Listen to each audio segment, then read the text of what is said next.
National cyber crime reporting portal ప్రకారం విశాఖపట్నంలో 13,000 మందికి పైగా అమాయక ప్రజలు సైబర్ క్రైమ్స్ బారిన పడ్డారని, ఫలితంగా దాదాపు 100 కోట్ల నష్టం వాటిల్లిందని విశాఖపట్నం పోలీసులు వెల్లడించారు.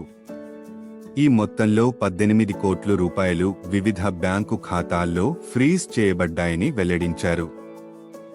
City commissioner doctor Shankhabrata Bagchi, joint commissioner doctor Kanginelli Fakkirappa, cyber crime విభాగం నేతృత్వంలోని నగర పోలీసులు మొట్టమొదటిసారిగా 150 మంది బాధితులకు 4.6 కోట్ల రూపాయలు ఫ్రీజ్ చేసిన నిధులను విడుదల చేశారు. సాంకేతిక ప్రపంచ నేరాల యొక్క కొత్త శకానికి దారితీసింది.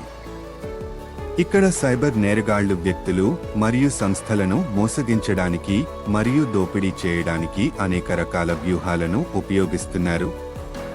ఈ నేరాలలో బ్యాంకు ఉద్యోగులుగా నటించడం, ఆధార్ కార్డులను లింక్ చేయడం మరియు నకిలీ కొరియర్ సేవలు, టాస్క్ గేమ్లు మరియు ఈజీ మనీ స్కీమ్లు కూడా బాగా జనాదరణ పొందుతున్నాయి.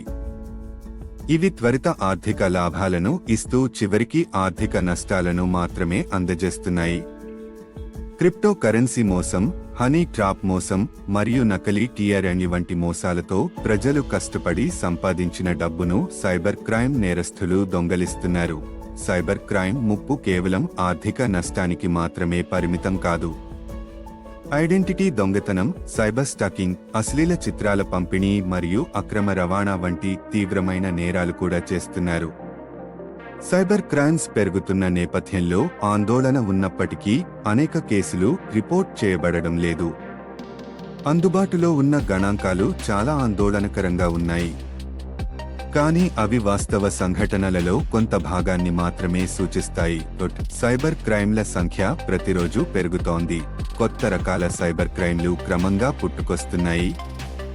బాధితులు 1 గంటలోపు నేరాన్ని వెంటనే నివేదించినట్లయితే పోగొట్టుకున్న డబ్బును వెంటనే ఫ్రీజ్ చేయవచ్చు.